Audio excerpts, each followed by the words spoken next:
Si vemos el trading como un negocio, que ese es otro de los conceptos que se suele manejar,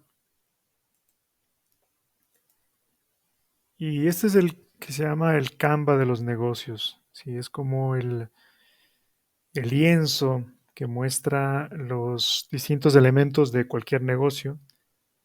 Entonces, en un negocio tenemos socios clave, tenemos actividades clave, recursos clave, tenemos una estructura de costos, se genera una propuesta de valor para los clientes.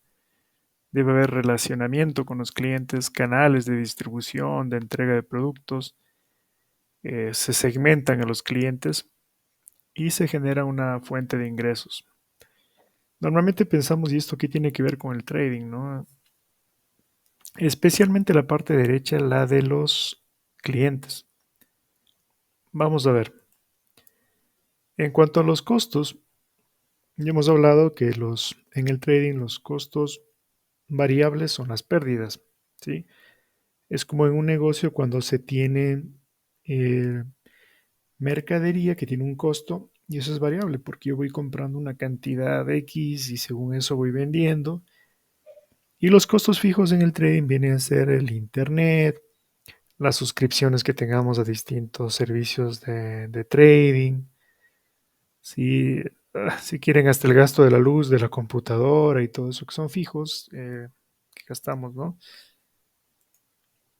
Las fuentes de ingresos, bueno, las ganancias directas del trading, ¿no es cierto? Haciendo trading discrecional uno mismo en la pantalla. También si es que hacemos copy trading o manejamos cuentas PAM, también ganamos comisiones por eso. Charlas, libros que uno ofrezca como trader, ¿no? Actividades clave, bueno, obviamente está el trading como tal, o sea, operar en la bolsa de valores, el uso de bots, el análisis, obviamente está el de investigar y hacer inteligencia del mercado, de los activos, etcétera. Socios clave, bueno, tenemos tutores, mentores, compañeros de curso, otros colegas, otros traders, canales, las plataformas de trading con la que tenemos acceso a los activos. Los clientes, bueno, son los compradores y vendedores de los activos que yo comercio.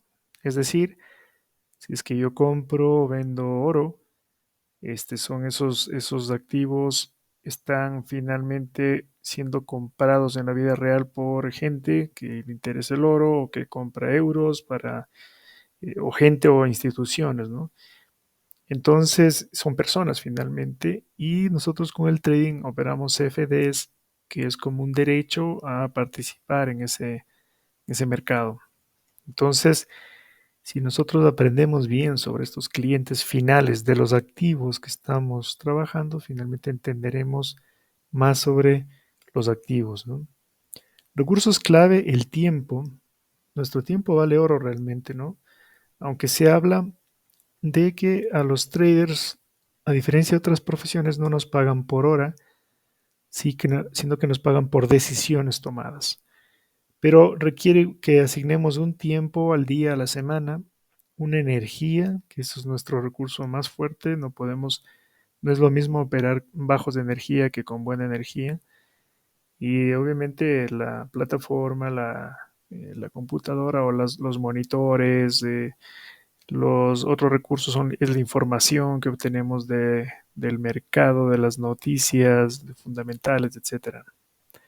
Entonces el trading es un negocio completo y hay que entenderlo y atenderlo así.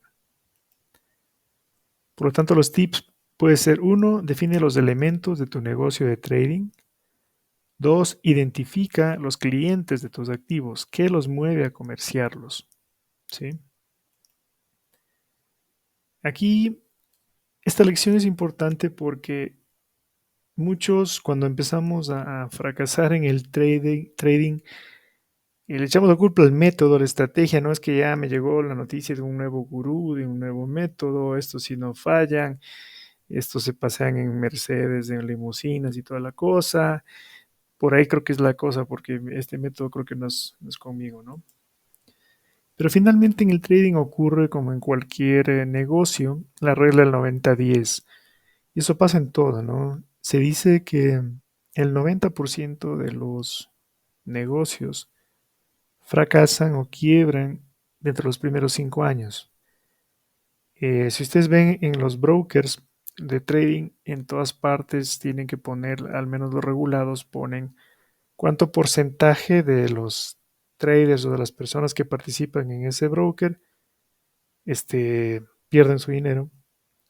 Pero si nos vamos a ver esto, en cualquier negocio, por ejemplo, yo he trabajado en multinivel, también en multinivel yo veía que solo había una élite, ese 10%, 15%, 20%, que eran los que obtenían todos los grandes premios, los beneficios, las bonificaciones, los viajes de Europa, los viajes a todo lado. Entonces es una élite, no son todos los que se meten en los multiniveles, los que se meten en cualquier negocio, ¿no? Entonces, no a todos les va bien. Y esto en el trading es lo mismo, entonces no hay por qué asustarse, ¿no? No por qué creer, es que todo el mundo le va mal, no, le va mal como en cualquier negocio. Entonces hay el mito de que más del 90% de los traders fracasan.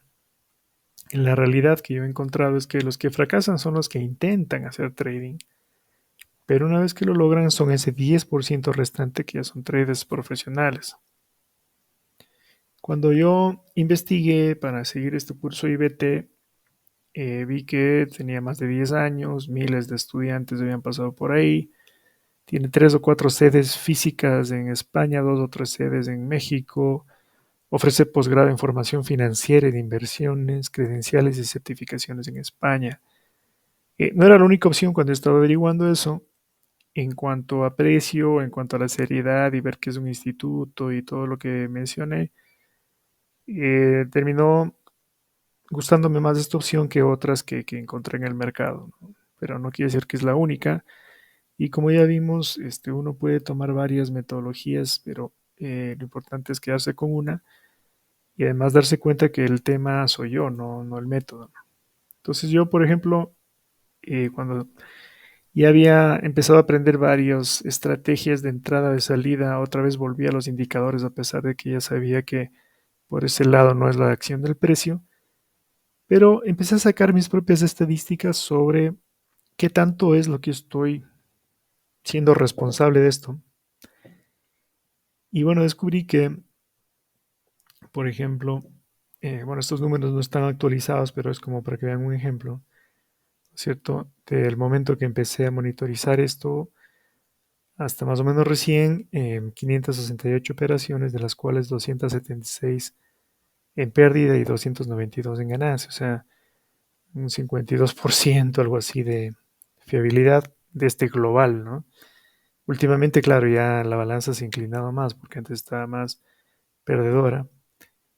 Y dentro de las que pierden, yo empecé a sacar las estadísticas y le llamé C a las que no cumplen la estrategia básica. O sea, si no cumplen la metodología aprendida, este, entonces no puedo, esas son las que se he calificado, ¿no? De las perdedoras desde el 36%. Luego están las que sí cumplen la estrategia, pero no necesariamente mi plan de trading, en cuanto a cosas que he ido observando sobre los activos, las horas, el uso de ciertos parámetros, etcétera, ¿no? Si al no cumplir eso también, esto está en esta categoría, ¿no? Que a veces ganan, a veces pierden.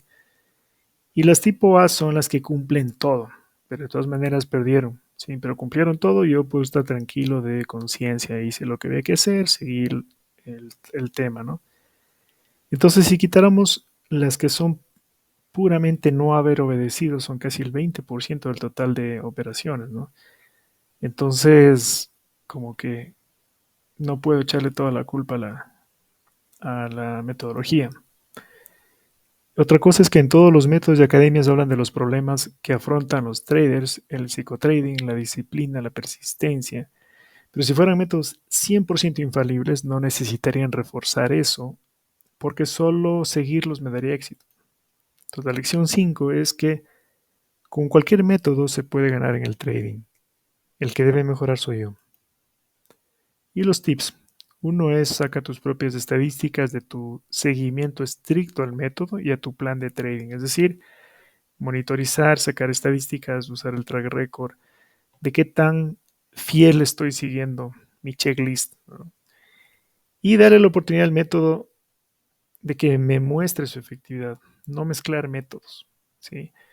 De hecho, yo he ido aprendiendo otros métodos y prefiero usarlos en otra cuenta de MT4, donde ahí sí uso solo esa otra metodología con esos otros criterios. Es como que fuera otra sala de trading, básicamente, y no mezclo. Entonces, de esa manera fue como empecé a mejorar en los últimos meses, ¿no? En el trading, el santo grial eres tú y tu mentalidad, ¿no? Lo que siempre buscamos, el santo grial, la que me va a salvar, ¿no? Lo que me va a hacer es sacar la bola del estadio, ¿no? Y en realidad soy yo mismo y mi propia mentalidad. La lección 6 habla de la humildad. La educación, la cultura, el instinto básico nos alejan de la posibilidad de fallar.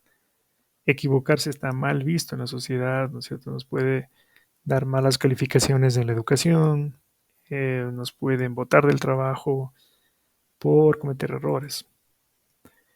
Entonces, la primera regla es, ninguna metodología es 100% infalible. En todas es necesario aprender a perder un porcentaje. El método del Instituto IBT nos enseña en la primera fase que hay que aprobarla, hay que tener una fiabilidad del 70%. Eso quiere decir perder 30%. Entonces nos dan permiso de perder 30%. No dicen 80% de fiabilidad, 90%, no. Pueden perder 30% y pasan esta prueba. No es fácil. A mí me tomó como 3 meses. Sin embargo, eh, es la primera lección, ¿no? Falla, aprende a fallar, es parte de. La regla 2 es que solo la fiabilidad no nos hace rentables, sino la combinación con el profit factor o el riesgo-beneficio, el ratio beneficio-riesgo, perdón, eh, y también el porcentaje de riesgo y el número de operaciones, ¿sí? Entonces la rentabilidad de un periodo T es la fiabilidad por el profit factor más uno, todo menos uno, por el porcentaje de riesgo, aquí en realidad es por operación, multiplicado por las operaciones en ese tiempo, ¿sí? Entonces yo tengo un riesgo, obviamente el riesgo no lo puedo multiplicar, no lo puedo hacer crecer indefinidamente porque eso me puede quebrar la cuenta. Entonces tiene un rango donde muevo el riesgo. El número de operaciones sí puede aumentar si es que empiezo a tener más experiencia viendo oportunidades, viendo patrones, ¿sí? Eso sí se puede aumentar en forma, digamos, proporcional. Y claro, si aprendo a mejorar mi operativa, siendo más fiable y obteniendo operaciones de más largo beneficio, puedo tener una mayor rentabilidad. ¿Sí? Es posible tener un respetable promedio general de decisiones acertadas, o sea, la fiabilidad, y aún así perder dinero si el tamaño de las transacciones perdedoras con respecto a las ganadoras, o sea, el profit factor, es muy desproporcionado. Entonces, cometer errores son las pérdidas y esa es parte del negocio del trading, es el costo variable del trading. Entonces, está bien cometer errores, son mis maestros y los veo así, aceptarlos, abrazarlos y aprender de ellos. Entonces, la lección 6 es, acepto con humildad mis errores y me siento cómodo cometiéndolos y aprendiendo de ellos. El primer tip es todos los días aceptar mis errores, analizarlos, clasificarlos en tipo de error, como ya les mostré, reconocer patrones, creencias, informaciones que me llevan a cometer ese tipo de errores y corregir sus causas. La lección 7 es la humildad. El ego, nuestro ego es un enemigo del aprendizaje. Nos dice que sí sabemos o conocemos algo, no reconoce nuestra ignorancia. Nuestra seguridad interna se alimenta de saber que tenemos la razón. O sea, por nuestro propio instinto, no tener la razón pone en peligro la especie, ¿no? Y así hemos conservado la especie, eh, buscando no cometer fallas y por otro lado, buscando tener la razón, ¿sí?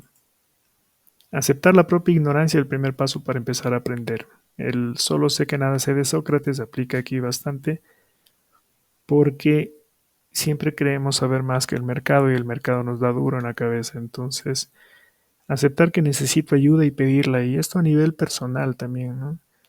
Muchas veces no pedimos ayuda a alguien que nos pueda ayudar en muchas cosas por esa soberbia básica e instintiva que tenemos. Entonces buscar tutores, por ejemplo en el Instituto IBT hay clases en vivo, más que nada para hacer preguntas. Yo cuando entraba a esas clases, porque también están grabadas, pero en vivo sí puedo hacer preguntas, sí puedo cuestionar cosas, etcétera, ¿no? Agendar sesiones uno a uno con tutores, sí, aprovechar ese recurso, escribirles, llamarles, hacer citas, llenarles de preguntas. Yo llenaba todo un formulario de preguntas para que me contesten los tutores. También buscar mentores. Yo pagué por dos externos que vean más allá que solo las operaciones, ¿sí? Entonces ya son mentores no solo de la parte operativa, sino de todo lo demás. Y por otro lado, otros maestros son leer, estudiar, practicar el material, especialmente cuando se pasa por periodos de fallas o dudas. Aprovechar el fin de semana o días sin movimiento de mercado, festivos, etcétera. Yo he atendido a varios seminarios presenciales de brokers, webinars de distintos brokers, especialistas, videos. He comprado libros, me he bajado audiolibros. Entonces, acepto con humildad mi desconocimiento porque me permite buscar más conocimiento. Un tip es, busca y agenda reuniones con profesores, compañeros de curso, participa activamente en los chats de Discord y WhatsApp, eh, libros, videos de psicotrading, mentalidad más que de métodos, ¿no? O sea, ya vimos que no es un tema del método, entonces reforzar lo que va sosteniendo esa estructura. Y aquí entramos ya en los tres pilares del trading, ¿sí? En su libro Vivir del Trading, Alexander Edler menciona las tres M: Money, Method y Mind. Money es el dinero, el plan de trading y gestión monetaria. Method es la estrategia para analizar el mercado y Mind la gestión mental y emocional. Entonces yo me hice un mapa mental donde uno puede ir navegando esto y viendo todos los detalles sobre estrategia, plan de trading y gestión mental emocional. Entonces, la lección 8 es elaborar, revisar con frecuencia y obedecer estos tres pilares. Me dan ventajas sobre el mercado. Tips: hacer un esquema detallado, no copiarlo, sino elaborarlo uno mismo. El hecho de hacerlo uno mismo hace que uno mismo se grabe más en la cabeza todo esto y que analice hasta qué punto está bien. Y eso es bueno seguirlo revisando de vez en cuando, una vez a la semana, etcétera. Se puede usar aplicaciones como mindmaster.com y otras más que hay gratuitas, o PowerPoint, Excel, Canva, etcétera. Entonces, ya entrando en los tres pilares, el primero es estrategia y dentro de esto la gestión de riesgo. Por ejemplo, yo manejo un riesgo por operación de 1 a 1.5 y máximo 2%. Y el riesgo por día es tres veces el riesgo por operación. O sea, si es que es 1%, es 3% por día máximo. El riesgo por semana, máximo dos veces el riesgo diario. O sea, en este caso, 6%. Gestión de entrada, bueno, yo trabajo con los 5 entornos del Instituto IBT. Los que más me funcionan son el T1 y el T2. El AT es el que peor me va, especialmente cuando tiene que cruzar el POC o la zona de valor, ¿no? Entonces, uno puede quedarse con los que más funcione, con los que más se identifique. Uso el Market Profile, también como filtro que el ATR diario de 8 sea mayor que el MA de 50. Es muy importante esto del Erebol, porque eso me da la volatilidad, ¿no? Que sea mayor que 1, menor que 3, entre 1.5 y 2.2 es el ideal. El uso de canales, ¿sí? Yo no uso líneas de soporte resistencia, sino niveles psicológicos o números redondos que se llaman. Y la gestión de salida, bueno, por un lado, según qué tan buena fue mi entrada, yo tengo un medidor de confianza y de la calidad de operación y uso métodos de salida del IBT, mínimos retrocesos con rotura de estructura, break-evens, trailing stops, etcétera, cuando apliquen.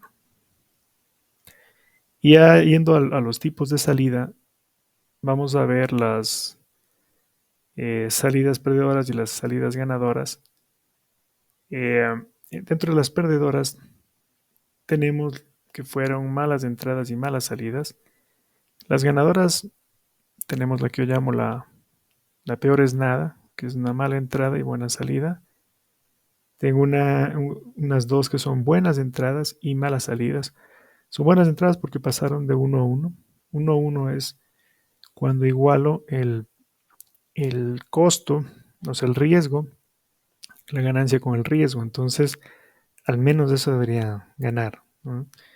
Porque ahí estoy ganando igual que el riesgo, ¿no? Es como un vendedor que por lo menos necesita vender al mismo precio que el costo de compra, ¿no? Y de ahí tenemos las buenas entradas, que son mayores al 1-1 y fueron buenas salidas. Entonces, por ejemplo, en las malas entradas y mala salida, tengo las que se fueron a stop loss sin pasar por nivel de entrada. Ya vamos a ver ejemplos de cada uno de estos. Entonces, no fue nunca positivo. El segundo es que se fue stop loss luego de haber estado en positivo. O sea, sí subió, estuvo en positivo antes del 1 a 1 y luego se fue al stop loss. El tercero es que cancelé en negativo y luego se hizo positivo. Es decir, estuvo en negativo, negativo, negativo. Entonces yo digo, mejor cierro esto porque prefiero perder el 10%, el 50% del stop loss y cierro ahí y finalmente sí se hace positivo. ¿Ya?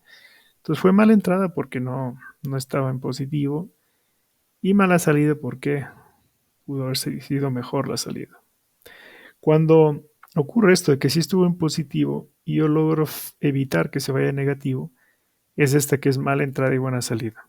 Entonces salí entre la entrada y el 1-1 y después fue stop loss o rango eterno. La siguiente es buena entrada y mala salida porque cerré entre la entrada y el 1-1 y antes o después pasó del 1-1. Es decir, saqué con, no sé, 70% del 1-1 porque pensé que así iba abajo y finalmente no me dio la razón y el precio siguió yendo a mi favor después de haber cerrado. La otra es que salí antes de take profit, luego de pasar el 1-1 y luego volvió y se fue al 2-1 o más. Entonces eso es que sí pasó el 1-1, yo cerré antes del take profit, digamos que el take profit estaba en 2, en 3, en 1.9, lo que sea. Y yo cerré en 1.2, 1.3. Y luego de que cerré, se fue al 2-1. ¿Sí? Las siguientes son que son buenas entradas y buenas salidas. Por ejemplo, que cerré después del 1-1 y luego se fue al stop loss. Entonces fue una ganancia buena. Y después se fue al stop loss o rango eterno. O sea, un rango que ya le vi que se queda en horizontal, ¿no? Muchas horas.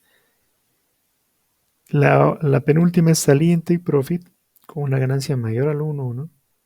Antes o después pasó de 2-1. Y la última, que es la mejor, es salí en o más allá de 2-1. ¿Sí? Entonces estos son los grupos de salidas perdedoras y ganadoras. Y en el siguiente video vamos a ver de una en una de qué se trata ya con gráficos explicativos. Gracias y no te pierdas el siguiente video.